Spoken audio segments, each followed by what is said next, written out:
بسم الله الرحمن الرحيم.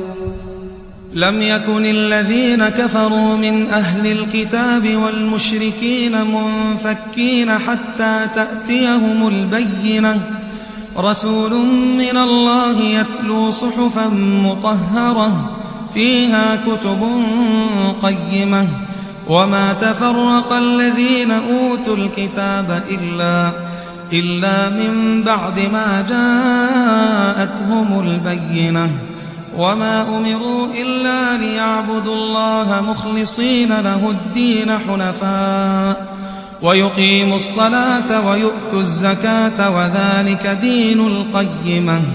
إن الذين كفروا من أهل الكتاب والمشركين في نار جهنم خالدين فيها أولئك هم شر البرية.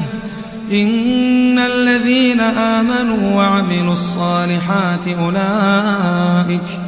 أولئك هم خير البرية. جزاؤهم عند ربهم